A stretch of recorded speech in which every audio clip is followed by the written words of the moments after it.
Series जैसा कि आप सभी जानते हैं हम लोग CUT BLLB के डोमेन सब्जेक्ट यानी कि लीगल स्टडीज़ को डिस्कस कर रहे थे। उसके सिलेबस के अनुसार CUT सिलेबस के अनुसार हम लोग डिस्कस करते हुए अपना चैप्टर फर्स्ट कंप्लीट कर चुके, सेकंड भी कंप्लीट कर चुके, थर्ड भी कंप्लीट हो गया हमारा। थर्ड में हमने फर्स्ट पार्ट को कंप्लीट कर लिया है। और पिछली वीडियो में अगर आप नहीं देखे हैं तो आप हमारे प्लेलिस्ट में जाकर विजिट होकर तो हमारे फर्स्ट पार्ट को देख सकते हैं। और सेकंड पार्ट के लिए आप हमारे वीडियो में बने रहिए। इस वीडियो में हम सेकंड पार्ट को कंप्लीट करेंगे और इसी वीडियो में आपका चैप्टर 3 जो है कंप्लीट हो जाएगा। तो आगे देखते हैं हम लोग चैप्टर 3 का सेकंड पार्ट। आइए देखते हैं। पहला है हमारा ओम्बड्समैन। यहाँ देखिए लिखा गया है ओम्बड्समैन। ओम्बड्समैन कौन है, क्या करता है, इसका कार्य क्या है, ये सब बारे में फुल डिटेल हम इस वीडियो में जानेंगे। आप बने रहिए हमारे वीडियो में। तो देखिए यहाँ पे दिया गया ombudsman, it is not an Indian term.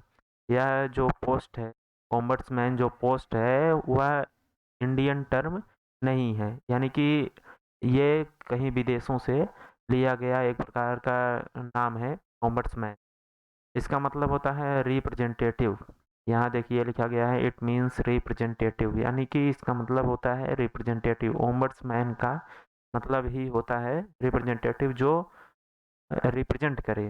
कि आप पूछेंगे, आप मन में एक सवाल उठ रहा होगा कि किसको रिप्रेजेंट करे। जो हमारे बिल्स को, यानी कि कह सकते हैं आप हमारे जो भी बिल होते हैं, या फिर कह सकते हैं यहाँ देखिए CBO और CBC दिया गया है, ये भी एक प्रकार के ओम्बड्समैन ही है। ओम्बड्समैन के अंतर्गत बहुत सारे लोग कार्य करते हैं। रिप्रेजेंटेशन किसका करता है इस पर बात चल रही थी। तो रिप्रेजेंटेशन जैसे किसी फाइल वगैरह हो गई, किसी का कंप्लेन है तो रिप्रेजेंट करता है।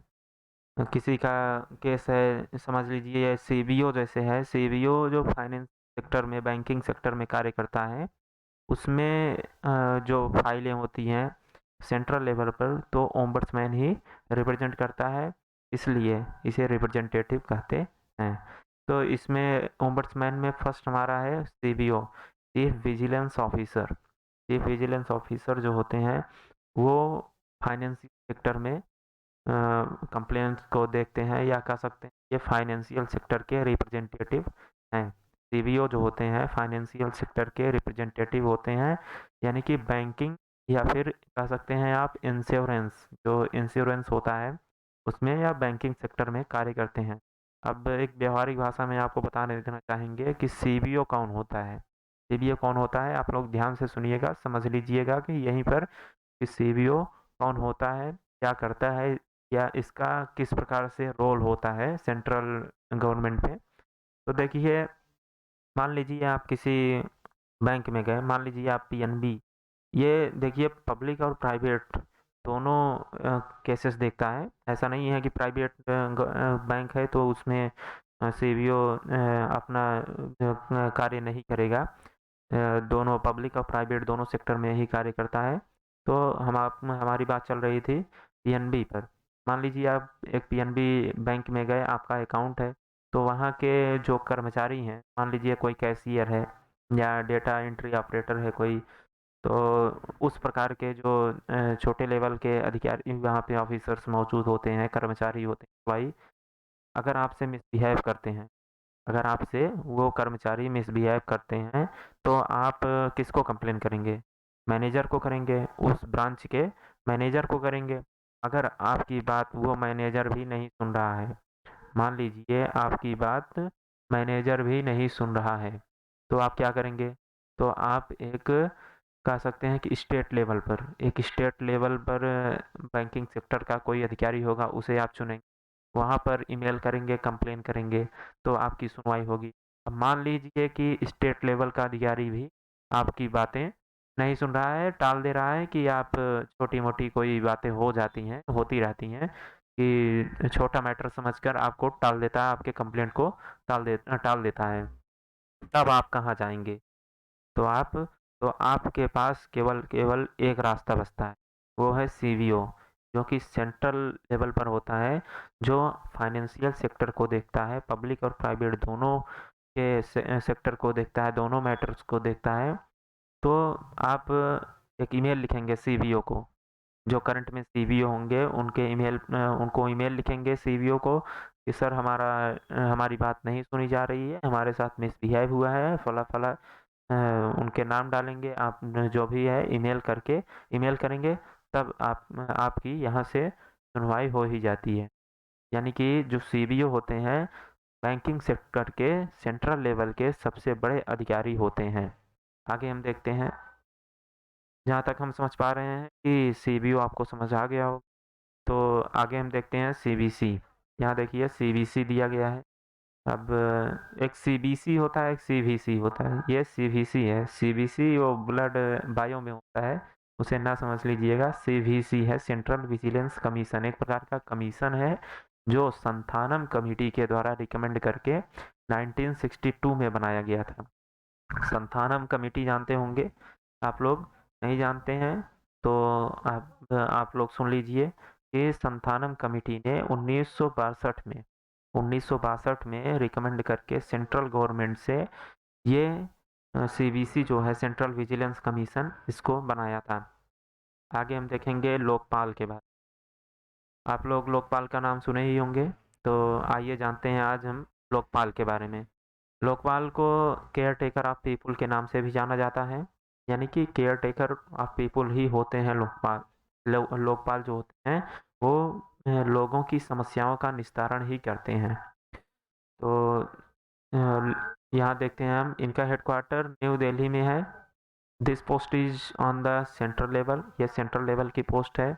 इसे लोकपाल एंड लोकायुक्त एक्ट 2013 का जो हमारा एक्ट है 2013 का, ध्यान से सुन लीजिएगा, यहाँ पे कट गया है तो आप लोग सुन के लिख लीजिएगा, नोट्स बना लीजिएगा कि लोकपाल एंड लोकायुक्त एक्ट 2013 यानी 2013 के तहत लोकपाल और लोकायुक्त को नियुक्त किया गया है। लोकायुक्त को हम आगे देखेंगे, लोकपाल हम यही देखते हैं। तो यहाँ पे एक आर्टिकल है, इम्पोर्टेंट है, आप लोग ध्यान में रखिएगा। आर्टिकल 105 क्लॉज 2, आर्टिकल 105 का क्लॉज 2 जो है वो यह बताता है कि Lokpal shall not inquire into any matter of debated in parliament, यानी कि लोकपाल किसी भी मैटर को इंक्वायरी, किसी भी मैटर पर इंक्वायरी नहीं कर सकता है जो कि पार्लियामेंट में डिबेट किए गए हों, यानी कि पार्लियामेंट में जिस मुद्दों पर बात की गई हो उस पर कोई इंक्वायरी नहीं बैठा सकता है। यहाँ तक कि जुडिशरी भी, हम आगे नोट में आपको बताएंगे कि जुडिशरी भी डिबेटेड मैटर जो होते हैं पार्लियामेंट में उस पर कोई भी इंक्वायरी नहीं बैठा सकती, और लोकपाल भी। आगे हम देखते हैं at least 2/3 member of acceptable for inquiry. अगर लोकपाल, समझिए, अगर लोकपाल किसी भी मैटर पर इंक्वायरी बैठाना चाहते हैं या किसी भी अधिकारी पर मैटर किसी भी अधिकारी के, मान लीजिए कोई अधिकारी है भ्रष्टाचार में पकड़ा गया, करप्शन है, तो उस पर इंक्वायरी बैठाने के लिए उनको 2/3 यानी 2/3 मेंबर, यानी कि कह सकते हैं लगभग बहुत छोटी सी कह सकते हैं, या फिर पार्लियामेंट की जो छोटी सी संख्या है उस पर अगर मेंबर एक्सेप्टेबल हो जाते हैं, सहमत हो जाते हैं कि नहीं इन पर इंक्वायरी बैठनी ही चाहिए, तो लोकपाल इन पर इंक्वायरी कर सकता है। और आगे हम देखेंगे first Lokpal of India Pinaki Chandra Ghosh. यहाँ देखिए पिनाकी चंद्र घोष हैं first Lokpal of India, Pinaki Chandra Ghosh. यहाँ पे देखिए टोटल 9 मेंबर्स होते हैं, एक चेयरपर्सन होता है, 8 अदर्स होते हैं, यानी कि एक चेयरपर्सन होगा और प्लस 8 अलग से होंगे जो कि मेंबर होंगे और एक चेयरपर्सन होगा। कुल मिलाकर टोटल 9 मेंबर्स होते हैं। इस पैनल में एक प्रकार का पैनल है लोकपाल। तो इसमें यहाँ देखिए इंपॉर्टेंट है 50% फ्रॉम जुडिशरी, यानी कि जो जिसकी आप तैयारी कर रहे हैं उसमें से 50% लोग, यानी कि 4 से 5 लोग जुडिशरी से ही रखे जाते हैं। आगे हम देखेंगे, लोकपाल हमारा कंप्लीट हुआ। अब लोकायुक्त के बारे में देखते हैं। जो लोकपाल है एकदम सेम वैसे ही कार्य लोकायुक्त के भी होते हैं। उनके अंतर इतना ही है कि लोकपाल सेंट्रल लेवल का होता है और लोकायुक्त जो है स्टेट लेवल का होता है। इसे एंटी करप्शन ओम्बड्समैन कहा जाता है ये बहुत ही इम्पोर्टेंट स्टेटमेंट है। हमने इसे अपने नोट से ही उठाया है और ये जो है 2022 के एग्ज़ाम में आया था आपके कि anti corruption ombudsman, who is the anti corruption ombudsman. तो लोकायुक्त जो होते हैं एंटी करप्शन ओम्बड्समैन के नाम से भी जाने जाते हैं। इसे भी रिकॉग्नाइज किया गया था लोकपाल एंड लोकायुक्त एक्ट 2013। आगे हम देखेंगे लोकपाल एंड लोकायुक्त एक्ट के बारे में देखेंगे हम। लोकपाल हो गया, लोकायुक्त हो गया। अब लोकपाल एंड लोकायुक्त एक्ट जो हमारा 2013 का है, 2013 का लोकपाल एंड लोकायुक्त एक्ट जो है उसके बारे में हम देखेंगे। फर्स्ट है हमारा, this act applies to public servant in the in and outside of India. यहाँ देखेंगे in and outside of India, in and outside of India, इसका मतलब क्या है यहाँ समझिएगा कि ये पहले देखिए एक्ट क्या कहना चाहता है कि act applies to public servant in and outside of India. यानी कि जो एक्ट है लोकपाल एंड लोकायुक्त 2013 का जो हमारा एक्ट है वो किसी भी पब्लिक सर्वेंट पर जो कि इंडिया के अंदर है और जो इंडिया के बाहर भी है उन पर इंक्वायरी या कमेटी रिकमेंड की जा सकती है, उन पर भी इंक्वायरी की जा सकती है जो हमारे देश से बाहर कार्यरत हैं। यानी कि इंडियन गवर्नमेंट के ही एम्प्लॉय जो हैं, जैसे आईएफएस अधिकारी हो गए, एजेंट्स हो गए, जो भी इंडियन एम्बेसी में कार्य करते होंगे। आईएफएस अधिकारी जानते होंगे आप लोग, फॉरेन सर्विसेज होते हैं। तो इस एक्ट के तहत उन पर भी इंक्वायरी बैठाई जा सकती है। आगे हम देखेंगे this act is same working on current and x PM. ये बहुत ही कह सकते हैं इस एक्ट को मजबूत बनाता है कि सीधा पीएम पर ही इंक्वायरी बैठाई जा सकती है, चाहे वो करंट में हो पीएम, चाहे वो पूर्व में पीएम रहे हों। तो यहाँ देख सकते हैं पूर्व में पीएम रहे हों तो कोई बात नहीं, इंक्वायरी बैठा दी जाती है, लेकिन जो करंट में पीएम होते हैं उन पर इंक्वायरी नहीं बैठा जा सकती है क्योंकि हेड ऑफ द गवर्नमेंट वही है। हेड ऑफ द गवर्नमेंट कौन होता है?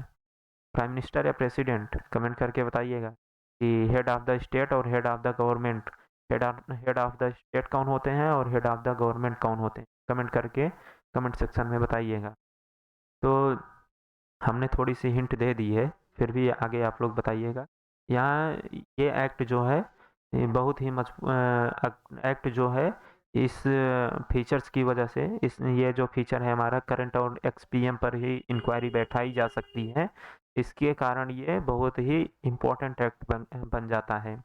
आगे हम देखेंगे the act does not work in the field of, यानी कि यह जो एक्ट है कुछ एक्सेप्शंस हैं, कुछ कह सकते हैं कुछ फील्ड में कार्यरत नहीं होता है, कार्य नहीं करता है यह एक्ट जो हमारा है।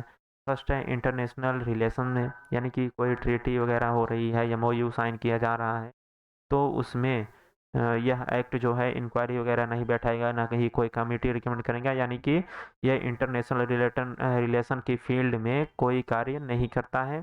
सेकंड है एक्सटर्नल एंड इंटरनल सिक्योरिटी, जो भी हमारी बाहरी और आंतरिक सिक्योरिटी के मामले होते हैं उस पर भी कोई इंक्वायरी नहीं बैठाती है।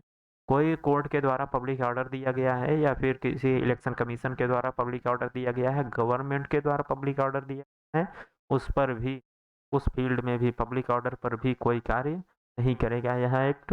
और फोर्थ है हमारा एटॉमिक एनर्जी एंड स्पेस, यानी कि इसरो, डीआरडीओ, भाभा रिसर्च जो हमारा है उन सब में जो भी कार्य किए जाएंगे उन पर भी कोई इंक्वायरी नहीं बैठाई जाएगी। आगे हम अपना नोट देखते हैं, इम्पोर्टेंट है नोट, आप लोग अपने नोट्स बनाते चलिए और जो भी पॉइंट्स हमने नोट किए हैं उसको भी आप नोट करते चलिए। इसमें से आपको पूरा का पूरा कंटेंट आपके पेपर में मिलेगा, 100% श्योर हैं हम। तो आप कॉन्फिडेंस रखिए। यहाँ हम नोट में फर्स्ट हम देखते हैं judiciary shall not involve in any debated matter in of parliament, यानी कि पार्लियामेंट में कोई भी मैटर डिबेट है तो उस पर जुडिशरी कोई भी इंक्वायरी वगैरह कर सकते हैं नहीं बैठा सकती है। यानी कि जुडिशरी कोई भी डिबेटेड मैटर जो कि पार्लियामेंट में है, पार्लियामेंट का कोई भी मुद्दा जिस पर बातचीत चल रही है उस पर जुडिशरी इन्वॉल्व नहीं हो सकती है। आगे हम देखिए सेकंड है हमारा Lokpal can recommend the government to create special court to decide cases arising from the prevention of corruption act 1988 यानी कि कह सकते हैं कि लोकपाल रिकमेंड कर सकता है create special court. Special court क्या है यहाँ जानेंगे हम। एक सुने होंगे आप लोग speedy trial and justice. Speedy trial and justice एक स्पेशल कोर्ट होता है, या कह सकते हैं स्पीडी कोर्ट। तो जो हमारा स्पीडी कोर्ट है, कोई गवर्नमेंट से रिलेटेड कोई मैटर हो जाता है तो वहाँ स्पीडी कोर्ट कार्य करता है, यानी कि बहुत जल्द ही निर्णय दे देता है। उस पर ट्रायल चलाएगा जल्द से जल्द। स्पेशल कोर्ट जिसे कहते हैं, स्पेशल कोर्ट का यही कार्य होता है कि जल्द से जल्द उस पर निर्णय सुनाएगा और जल्दी जल्दी ट्रायल करके एविडेंस कलेक्ट करके कैसे भी करके 1 महीने 2 महीने 6 महीने के अंदर उस केस को खत्म कर देता है। तो लोकपाल स्पेशल कोर्ट को बनाने के लिए सेंट्रल गवर्नमेंट से इस एक्ट के तहत, कौन सा एक्ट है, प्रिवेंशन ऑफ करप्शन एक्ट 1988, जो हमारा प्रिवेंशन ऑफ करप्शन एक्ट 1988 के 8 है, उसके तहत लोकपाल रिकमेंड कर सकता है किससे, गवर्नमेंट से, सेंट्रल गवर्नमेंट से, कि स्पेशल कोर्ट बनाए जाएं ताकि जुडिशरी पर बर्डन कम हो, या फिर कोई केसेस आ गए हैं, ज़्यादा वायलेशन वगैरह हो रहा है पब्लिक में, तो उस केस को डिसीजन उस केस का डिसीजन लाने के लिए जल्द से जल्द स्पेशल कोर्ट को बनाया जाता है। तो यहाँ हम थर्ड हमारा है before the enact of the Lokpal and Lokayukta act 2013, यानी कि जो हमारा लोकपाल एंड लोकायुक्त एक्ट है 2013 का, उसके बनने से पहले ही कुछ स्टेट्स के पास ऑलरेडी लोकायुक्त थे। उनमें कौन थे, दिल्ली, कर्नाटका, केरला, तीन थे हमारे, याद रखिएगा। दिल्ली, कर्नाटका, केरला के पास पहले से ही लोकायुक्त मौजूद थे।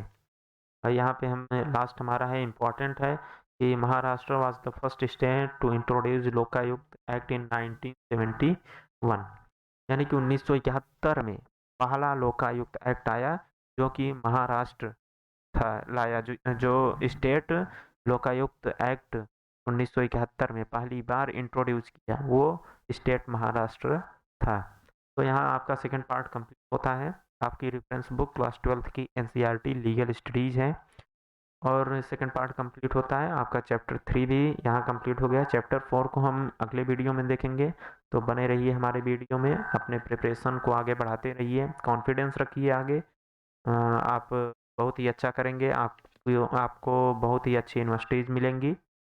तो यहाँ हमारा वीडियो ये समाप्त होता है। जय हिंद, मिलते हैं नेक्स्ट वीडियो में।